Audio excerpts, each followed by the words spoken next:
सो दोस्तों welcome on our new video tutorial of After Effects beginner to pro series. और आज के video में हम क्रिएट करने जा रहे हैं कुछ इस तरह का इफेक्ट। तो ये सारा चीज़ जो है हम स्क्रैच से बनाएंगे, यानी कि हमारे पास जो भी ऑप्शंस मिलते हैं आफ्टर इफेक्ट्स में शेप और टेक्स्ट बैकग्राउंड इन सब चीज़ों से ही बनाएंगे। सो चलिए शुरू करते हैं।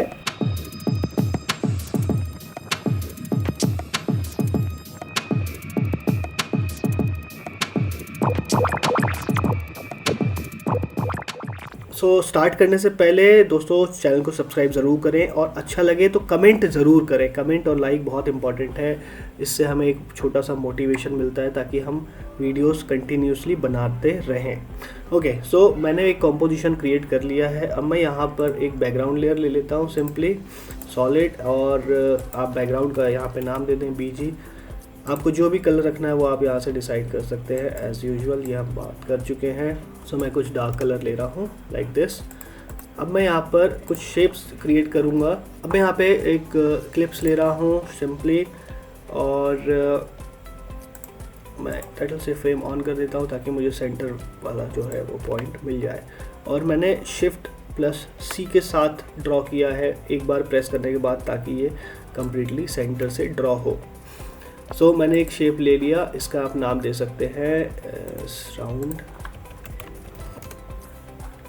ओके, यहाँ पे हमने ऑलरेडी बात कर चुके हैं, एक स्ट्रोक होता है और एक होता है फिल। तो मैं अभी हाल फिलहाल फिल की कुछ प्रॉपर्टीज़ बता देता हूँ। पहला जो ऑप्शन आता है दिस इज़ नल, यानी कि कुछ भी वहाँ पे आपका सॉलिड नहीं फिल होगा। दिस इज़ सॉलिड कलर, जो भी आप कलर यहाँ से देना है आप डिसाइड कर सकते हैं, सिंगल सॉलिड कलर दे सकते हैं। दिस इज़ लीनियर ग्रेडियंट, यानी कि 2 कलर्स ऑफ ब्लेंड, और ये होता है रेडियल, यानी सेंटर से ब्लेंड होकर के आएगा। This is left right. आप चेंज कर सकते हैं इसके टेंजेंट्स। अगर मैं ओके प्रेस करता हूँ तो यहाँ पर आपको मूव टूल में जाता हूँ, यहाँ पे आपको एक टेंजेंट्स मिलता है, इसके थ्रू आप उसका प्लेस चेंज कर सकते हैं जैसा भी आपको चाहिए। तो हाल फिलहाल मैं अभी मुझे नन करना है तो मैं नन कर दे रहा हूँ, और इसका स्ट्रोक मैं कर दे रहा हूँ 20 अराउंड, और ब्लैक कलर ग्रे ले लेते हैं। एंड अभी मैं एक मैग्नीफाई ग्लास बना रहा हूँ, सो मैं एक हैंडल भी मुझे चाहिए होगा। सो मैं एक हैंडल लूँगा यूजिंग अ पेन टूल। तो राउंड मैंने यहाँ पे कोई भी लेयर सेलेक्ट नहीं करी है। पहली चीज़, मैं सिंपली एक नया शेप लेयर लेने वाला हूँ। तो यहाँ पे ऑलरेडी एक शेप लेयर क्रिएट हो चुका है। ओके, सो इसकी हम प्रॉपर्टीज़ में भी जा सकते हैं। अगर आपको इसका स्ट्रोक जो है बड़ा करना है तो मैं यहाँ से भी दे सकता हूँ।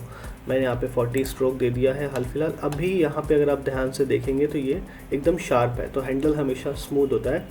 तो आप इसके कंटेंट के अंदर जाएंगे, शेप के अंदर जाएंगे,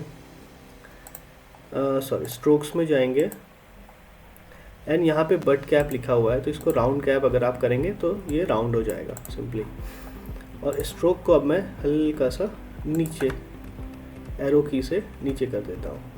अगर आप कोई भी हैंडल बना रहे हैं तो इसके ऊपर एक बेस भी होता है कई बार। सो इसमें अब आप एक नया शेप लेयर का डुप्लीकेट कर सकते हैं। अगर मैं Ctrl+D प्रेस करता हूँ तो ये एक नया शेप लेयर का डुप्लीकेट हो गया है, लेकिन इसमें इशू कुछ भी नहीं है। आप ये भी ऑप्शन कर सकते हैं, इसको आप थोड़ा सा छोटा कर लें। ओके, 55 कर लें, हल्का सा मोटा, ताकि वो हैंडल जैसा लुक आए। और इसको आप जो भी कलर देना चाहते हैं, सपोज ब्लू या रेड, तो वो आप दे दीजिए। तो ये हमारा एक हैंडल जैसा क्रिएट हो गया है। ओके, लेकिन इसमें एक इशू ये है कि यहाँ पे आपकी लेयर्स जो है वो इंक्रीज़ होती रहेंगी। तो इसका एक और तरीका होता है, आप इसको मैं डिलीट कर देता हूँ। मैं शेप लेयर की प्रॉपर्टीज़ को ओपन कर रहा हूँ। यहाँ पे अगर आप देखेंगे तो एक शेप ऑलरेडी मेरे पास है। आप इसी शेप को डुप्लीकेट कर सकते हैं बाय Ctrl+D। तो जैसे ही मैं Ctrl+D प्रेस करूँगा तो ये देखिए आप 2 लेयर हो चुकी है हमारे पास। तो आप जो ऊपर वाली लेयर है इसको सिंपली मैं नीचे कर रहा हूँ, ये वाला। ओके, और मैं इसकी विड्थ को यहाँ से जा कर के इंक्रीज़ कर सकता हूँ, स्ट्रोक को 55, एंड यही मैं स्ट्रोक का, और यहीं से मैं स्ट्रोक का कलर भी चेंज कर सकता हूँ। तो इसमें आपका बेनिफिट ये है कि आपकी मल्टीपल लेयर्स क्रिएट नहीं होंगी, तो थोड़ा सा आपका जो वर्क स्पेस है वो साफ़ सुथरा रहेगा। और यहाँ पे आप नाम दे सकते हैं बेस या हैंडल, जो भी देना है। नाउ अब मैं एक टेक्स्ट लेयर ले लेता हूँ। सिंपली यहाँ पे गया और मैं टेक्स्ट ले लेता हूँ, welcome to Frame Talks. Okay, अब कैरेक्टर्स से जा कर के आपको जो भी इसका स्पेसिंग रखना है वो आप यहाँ से रख सकते हैं। ओके, जो भी कलर आपको डिसाइड करना है आप डिसाइड कर लीजिए। अभी हाल फिलहाल मैं यही रख रहा हूँ। मैंने इसको नीचे रख लिया है क्योंकि हमारा जो ऊपर रहेगा वो हमारा मैग्नीफाई ग्लास रहेगा। अगर आप मैग्नीफाई ग्लास का जो सेक्शन देखेंगे वो हल्का सा जूम रहता है। ओके, सो मैंने एक एडजस्टमेंट लेयर लिया और इसमें मैं एक इफेक्ट अप्लाई करूँगा, ट्रांसफॉर्म। मैंने ट्रांसफॉर्म इसमें अप्लाई कर दिया। ओके, और इसको मैं हल्का सा कर दूंगा स्केल 200 या 150। ओके, जो भी आपको वैल्यू रखनी है। मैं इसको रखूँगा नीचे क्योंकि हमें मैग्नीफाई ग्लास में इसका इफेक्ट नहीं डालना है, सिर्फ हमें जो बेस लेयर है यानी हमारा जो टेक्स्ट लेयर है उस पर ही सिर्फ हमें ये अप्लाई होना चाहिए। और मैं इसको कर दूंगा मास्क, जो कि सिर्फ इतने पोर्शन में ही काम करेगा, लाइक दिस। ओके, इसके साथ अब आप फेदर के साथ हल्का सा खेल सकते हैं। फेदर यानी इसका हल्का सा सॉफ्टनेस दे सकते हैं, लाइक ऐसा कुछ, ताकि आप ग्लास का एक इम्पैक्ट या इफेक्ट जैसा कुछ क्रिएट करना हो तो। ओके, इतना ठीक है। इन सबको अगर मैं मूव करता हूँ तो अगर आप देखेंगे तो ये हमें मैग्नीफाई जैसा फील आ रहा है। ओके, अब इसमें एक चीज़ और है, जो मैंने राउंड लिया था, अगर मैं इसमें फिल को भी अप्लाई कर देता हूँ, ग्रेडियंट ओके करता हूँ और यहाँ से मैं कलर जो लेना चाहूँ वो ले लूँ, ताकि हल्का सा मुझे ग्लास का इम्पैक्ट या ग्लास जैसा दिखे, हल्का सा ग्रेइश। ओके, और यहाँ से मैं उसकी ओपेसिटी भी एडजस्ट कर सकता हूँ। तो ओपेसिटी के लिए मैं जाऊँगा राउंड के अंदर, फिल में जाऊँगा, ये ग्रेडियंट, यहाँ से मैं हल्का सा इसको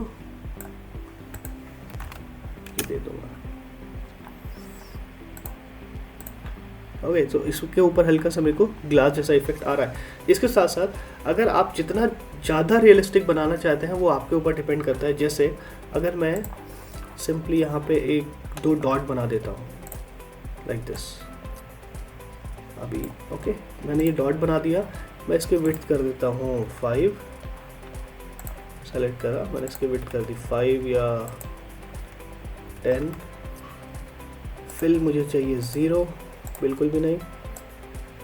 ओके, और यहाँ पे अब मैं जाता हूँ अगेन इसी प्रॉपर्टी में, कंटेंट के अंदर, शेप के अंदर, स्ट्रोक के अंदर, और बट कैप कर देता हूँ राउंड और इसको कर देता हूँ वाइट और हल्का सा इसकी ओपेसिटी को कम, ऐसा कुछ। ओके, सो मेरा ग्लास जो है एकदम परफेक्ट वैसा ही दिख रहा है। इसको मैं लॉक कर देता हूँ। मैं इसको थोड़ा सा स्केल अप कर देता हूँ ओवरऑल।